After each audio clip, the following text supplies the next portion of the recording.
काजल पढ़ी लिखी और बहुत समझदार लड़की है जो कंजूस सास की बहू है। मुकेश नाम के युवक से शादी हुई थी जो रिलायंस कंपनी में काम करता है। 7वां महीना लगते ही माजी मेरे पीछे पड़ गई। अरे बहू, अपने भाई बाप में से किसी को बुलाकर चली जाओ मायके, वहाँ तुम्हारी माँ है, तुम्हारी भाभी है, अच्छे से देखभाल हो जाएगी। मैं अकेले यहाँ पर क्या क्या करूँगी, पूरा घर संभालूंगी कि तुम्हें देखूंगी। माँ जी की ये चिकनी चुपड़ी बातें मुझे अच्छे से समझ में आ रही थी। यह इतनी कंजूस थी कि इनको डर था कि कहीं अगर ऑपरेशन करना पड़ जाएगा तो अच्छा खासा पैसों का खर्च आएगा जो ये देना नहीं चाहते, और बार बार मुझे मायके भेजने के लिए परेशान कर रही है। मेरा भी पहला बच्चा था, इसलिए मेरे मन में भी हजार डर बैठ गया था। कहीं सच में उन्होंने कोई लापरवाही कर दिया तो कहीं लेने के देने ना पड़ जाए, इसलिए ना चाहते हुए भी मैं मायके चली गई। नॉर्मल डिलीवरी से एक प्यारा सा बेटा हुआ। 3 महीने मायके रहने के बाद वापस ससुराल आ गई, और ससुराल आते ही बस शुरू हो गया मेरा वही पुराना रूटीन। घर के काम, किचन के काम, दिन भर लगे रहो। बच्चों के लिए मुझे बिल्कुल भी टाइम नहीं मिलता था।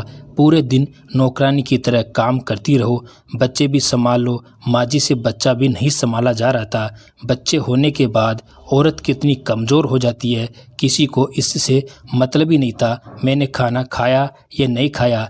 फल दूध तो दूर की बात, कोई खाना भी नहीं पूछता, खुद से लेकर खा लो तो ठीक है। सबको बस मेरे काम से मतलब था। 6 महीने बाद जब बच्चे का अन्नप्राशन होने को आया तो माँ जी ने उस बार भी मुझे अपनी बीमारी का बहाना करके मुझे मायके भेज देती है, क्योंकि अन्नप्राशन में खर्च बहुत होते हैं। पूरे गांव मोहल्ले को बुलाना पड़ता है, सबको खाना खिलाना पड़ता है, पूरे रिश्तेदार आते हैं, धूमधाम से अन्नप्राशन की रस्म होती है। और माँ जी इस रस्म से बचने के लिए, खर्च से बचने के लिए मुझे मायके भेज देती है। जिस दिन मायके में अन्नप्राशन था उसी दिन ससुराल से भी कोई नहीं आया। मुझे ये बात खल गई, मैं अकेले में बैठ खूब रोई।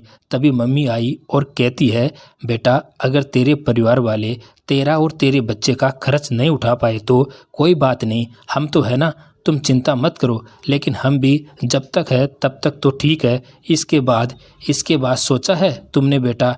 मैं तो कहती हूँ कि ऐसी बेचारी बनने से अच्छा है अपने हक के लिए लड़ना सीखो।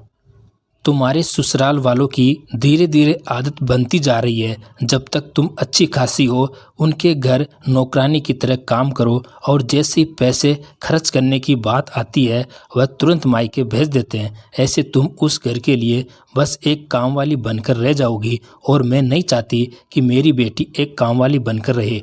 तुम उस घर की नौकरानी नहीं, उस घर की बहू बनना है। तुम्हें अपनी जगह खुद बनानी है। माँ की बात भी सही थी। अगर ऐसा ही चलता रहा तो फिर मेरी इस घर में कोई भी अहमियत नहीं रह जाएगी। काम करने के लिए हर चीज़ की जिम्मेदारी मेरे ऊपर है, और जहाँ 2 पैसे खर्च होते हैं वहाँ मुझे मायके भेज दिया जाता है। मैंने माँ से कहा, माँ आप चिंता मत करिए, मैं पूरी कोशिश करूँगी दोबारा मेरे साथ ऐसी नौबत ही ना आए। कुछ दिनों बाद मैं अपने ससुराल वापस आ गई। धीरे धीरे करके मेरा बेटा भी 1 साल को होने को आ गया। इस बार मैंने मन ही मन में ठान लिया था, चाहे कुछ भी हो मैं उसका बर्थडे बनाने किसी भी कीमत पर मायके नहीं जाऊंगी, चाहे उसके लिए मुझे महाभारत ही क्यों ना करनी पड़े। बेटे का जन्मदिन जैसे ही पास आता गया वैसे ही माँ जी बात बात पर मुझे मायके जाने की बात बोलती रही। बेटे को गोद में लिए उसको खिलाते हुए कहते हैं, मेरा बेटा नानी के यहाँ जाएगा, बर्थडे बनाएगा। उनकी बातें सुन सुनकर मैं अंदर ही अंदर चिढ़के रह जाती थी, लेकिन एक शब्द भी अपने मुंह से नहीं बोलती थी। एक दिन गांव की कुछ औरतें घर आती है। मैं उनके लिए किचन में चाय बना रही। माँ जी बेटे के साथ बच्चे को गोद में लेकर उनके साथ बैठ बातें कर रही थी कि तभी काकी ने कहा, दुर्गा देखते देखते तुम्हारा पोता 1 साल का हो गया, कितने दिन रह गए इसके जन्मदिन में। माँ जी ने जो जवाब दिया उससे सुनकर तो मैं एक कदम से हैरान हो गई। माँ जी ने कहा, हाँ जीजी, अगले हफ्ते ही मेरा पोता 1 साल का हो जाएगा, लेकिन क्या करे, मन तो बहुत है कि धूमधाम से इसका जन्मदिन बनाऊं, पूरे गांव को बुलाऊं, पूजा पाठ कराऊं, खाना पीना करूं। लेकिन इसकी नानी पीछे पड़ी है कि मेरे नाती का पहला बर्थडे उन्हीं के पास बनेगा। अब मैं मना कैसे कर सकती हूँ? इसलिए बहू मायके जाएगी, तुम्हारी इच्छा है पहले तो हक तुम्हारा बनता है, तो तुम मना कर दो कि भाई इस बार मैं बना लूँ, अगली बार आप बना लेना। माँ जी को कुछ बोलते ना बना, उन्होंने बस हाँ में सिर हिलाते हुए कहा, जीजी कोशिश करूँगी। माँ जी की बातें से मेरा खून तो ऐसे ही खुल रहा था, तभी मेरे दिमाग में माँ की कही हुई बातें याद आने लगती है। बेटी, अपने हक के लिए तुझे खड़ा होना ही पड़ेगा। मैंने भी सोच लिया, अगर आज नहीं बोली तो फिर कभी नहीं बोल पाऊंगी। यहाँ मौका भी है, लगे हाथ में भी अपनी बात बोल देती हूँ। मन ही मन अपने आप को पूरी तरह से तैयार करके चाय ले जाकर काकी को दिया और चाय पकड़ाते हुए जैसे ही खड़ी हुई, काकी ने कहा, बहू तुम क्यों बार बार अपने मायके चली जाती हो? बताओ, तुम्हारी सास का इतना मन रहता है पोते की खुशी बनाने का, उसका जन्मदिन बनाने का, और तुम्हारी माँ की जिद के आगे वह बेचारी अपनी खुशी भी नहीं बना पाती। बेचारी का कितना दिल टूटा होगा। पहले पोते का पहला बर्थडे और तुम अपनी मायके चली जाओगी। बताओ कितना दुखी है बेचारी। मैंने माँ जी को देखा। काकी जी की बात सुनकर माँ जी एक कदम बेचारी सीधी सादी बनी बैठी थी। ऐसा लग रहा है जैसे उसका बड़ा मन है मेरे बेटे का बर्थडे बनाने का।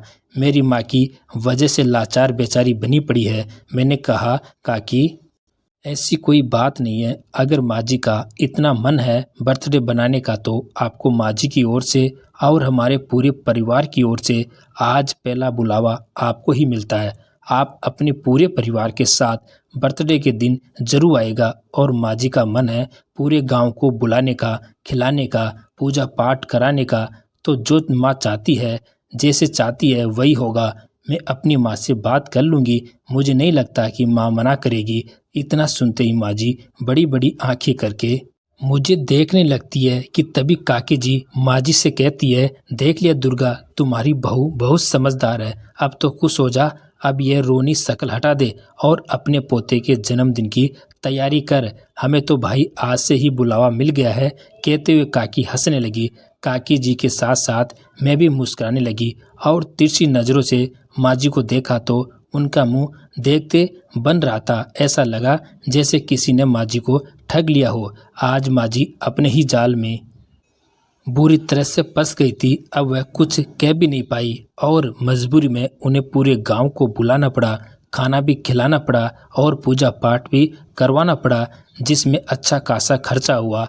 आज मैं बहुत खुश थी। मेरे बेटे का पहला बर्थडे आज उसके अपने घर पर उसके परिवार के साथ बनाया जा रहा था। दोस्तों, काजल ने अपनी सास को सबक सिखाकर सही किया या गलत, कमेंट बॉक्स में ज़रूर बताइए। और कहानी पसंद आए तो एक लाइक ज़रूर करें।